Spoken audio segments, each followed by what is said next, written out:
रात के 10 बज चुके थे। शहर के बस स्टैंड के एक बेंच पर शारदा और प्रसाद बैठे थे और 2 लाख रुपए वाले बैग को कस के पकड़े हुए थे।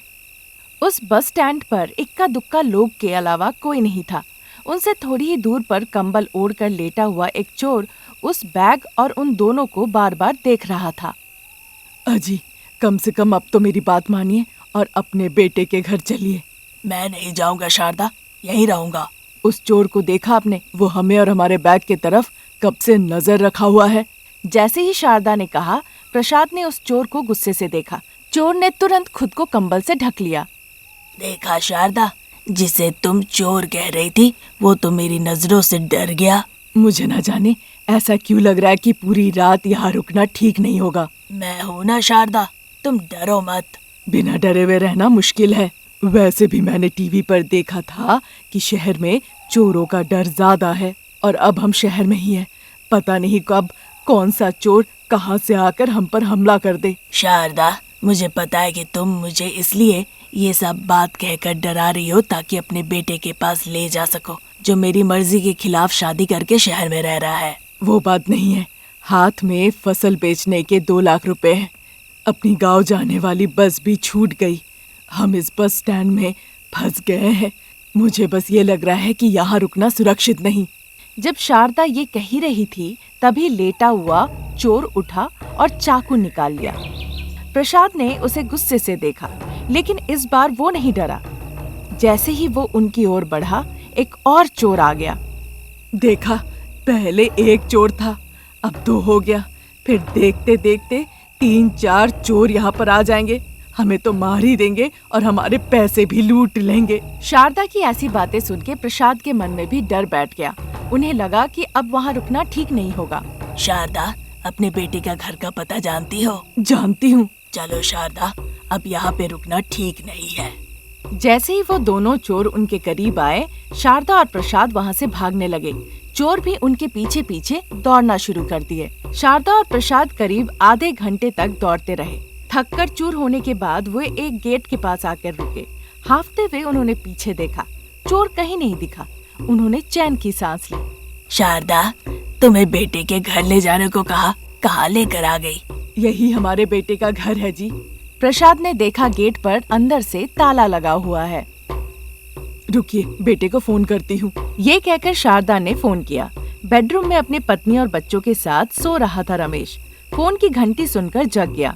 उसने फोन देखा, माँ का फोन आ रहा है। वो घबराकर फोन उठाया।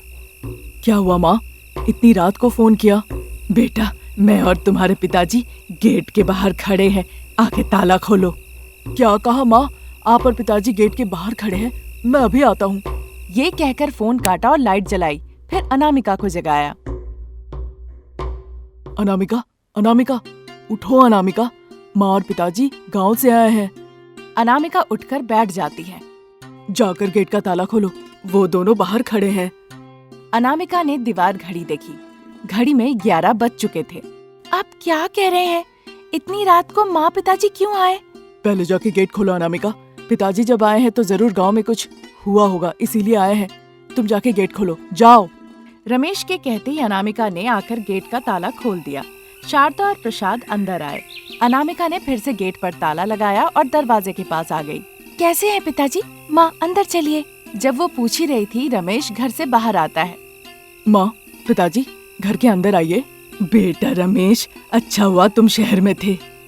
शारदा, जो हुआ वो कुछ मत कहो।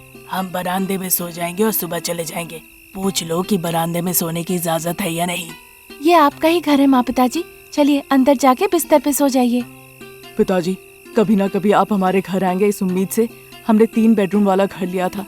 आपका आखिर में गुस्सा शांत हुआ। आप मुझे और मेरे परिवार को देखने आए हैं। शारदा, मैं तो घर के अंदर नहीं जाऊंगा। सोऊंगा तो बरामदे में ही सोऊंगा, नहीं तो बस स्टैंड लौट जाऊंगा। बस स्टैंड मत जाइए पिताजी, बरामदे में भी सोने की जरूरत नहीं है। घर में पलंग है, मैं उस पलंग को बाहर लगा देता हूँ, आप उस पर सो जाइए। प्रसाद चुप रहते हैं। जाओ बेटा, तुम्हारे पिताजी चुप है, इसका मतलब वो तुम्हारी बात मान गए हैं। ठीक है माँ, मैं अभी पलंग बाहर लगा देता हूँ। अनामिका, खाने के लिए कुछ बनाओ। जाओ अनामिका। ठीक है जी, अभी बना के लिए आती हूँ। शारदा। अनामिका, तुम्हारे पिताजी कह रहे हैं कि आधी रात को खाना बनाने की जरूरत नहीं। जाओ सो जाओ। बच्चे सो गए हैं ना? सो गए माँ जी। रमेश बाहर पलंग बिछा देता है। सो जाइए पिताजी। बिना कुछ बोले प्रसाद बैग को सिरहाने रखा और सो गए। रमेश और अनामिका अंदर चले गए। शारदा दूसरे पलंग पर सो गई। समय बीतता गया। आधी रात को बाहर सो रहे प्रसाद की आंख खुली और उन्होंने पास के पलंग पर सो रही शारदा को आवाज लगाई। शारदा, शारदा। शारदा नींद से उठ के बैठ गई। क्या हुआ जी? भूख लगी है शारदा, कुछ बना सकती हो? मुझे नींद नहीं आ रही। आपने ही कहा था कि इतनी आधी रात में खाना पकाने की जरूरत नहीं है। पानी रखा है, पीकर सो जाइए। वो बात मैंने गुस्से से कही थी। बहू से जाके कहो, वो बना देगी। एक रात नहीं खाएंगे तो कुछ नहीं होगा। अभी आप सो जाइए जी। पेट में भूख हो तो नींद कैसे आएगी शारदा? मुझे भी भूख लगी है, लेकिन मैं शांति से सो रही हूँ ना। आप भी सो जाइए। ये कहकर शारदा सो गई। प्रसाद को बहुत बुरा लगा। उन्हें बहुत भूख लगी थी, लेकिन वो लाचार थे। उन्होंने पानी पिया और लेट गए। नींद नहीं आ रही थी, इसीलिए आसमान के तारों को वो देखने लगे। 1, 2, 3। वो तारों को गिनने लगे। 1 घंटा बीत गया, पर नींद नहीं आई। अब भूख बर्दाश्त करना मुमकिन नहीं। मैं बहू को जाके जगाता हूँ, वो कुछ बना देगी। वो ये सोचकर उठे ही थे कि बहू दरवाजा खोलकर बाहर आ गई। तुम्हारी लंबी उम्र है, मैं तुम्हें जगाने ही जा रहा था कि तुम खुद ही बाहर आ गई। भूख लगी है पिताजी? हाँ बहू। आपने तब क्यों नहीं बताया जब मैंने पूछा था? अभी रुकिए, मैं गर्मा गर्म बना देती हूँ। प्रसाद ने अपना सर झुका लिया। आपने अब बताया, उसी में खुशी है पिताजी। थोड़ी देर रुकिए, मैं चावल, दाल, पापड़, सब्जी सब बना कर ले आती हूँ। ठीक है बहू। प्रसाद से ऐसा कहकर अनामिका अंदर चली गई। प्रसाद ने शारदा को जगाया। शारदा, अरे ओ शारदा, उठो उठो। शारदा नींद से उठ के बैठी। उफ, अभी तक नहीं सोए? इतनी तेज भूख लगी है, चैन की नींद कैसे आएगी शारदा? आप चाहे कितनी भी मिन्नतें कर ले, मैं नहीं बनाऊंगी और बहू भी नहीं जागेगी। कोई जरूरत नहीं, हमारी बहू खुद बना रही है। क्या कहा? हमारी बहू? हाँ शारदा, हमारी बहू। उसकी इस बात से उसका दिल कैसा है समझ में आ गया। मेरी पसंद की लड़की से शादी ना करने की वजह से मैंने अपने बेटे, बहू और बच्चों से 10 साल दूर रहा। अब एहसास हुआ वो कितनी बड़ी गलती थी। प्रसाद ये सब बात कर ही रहे थे कि अनामिका गैस चूल्हा बाहर रखकर खाना बनाने लगी। बहू, मैं मदद कर दूं? नहीं नहीं माँ जी, 10 सालों के बाद अपने सास ससुर के लिए आधी रात में खाना बनाने का सौभाग्य किसे मिलता है बताइए? ऐसी बात नहीं बहू। माँ, आप पिताजी के साथ बैठकर बातें कीजिए, मैं जल्दी से खाना बना के ले आती हूँ। थोड़ी देर बाद घर के अंदर से हरीश और भव्या दादाजी कहकर दौड़ के आते हैं। प्रसाद उन्हें गले लगा लेते हैं। ये देखकर रमेश और अनामिका बहुत खुश होते हैं। ये थी आज की कहानी।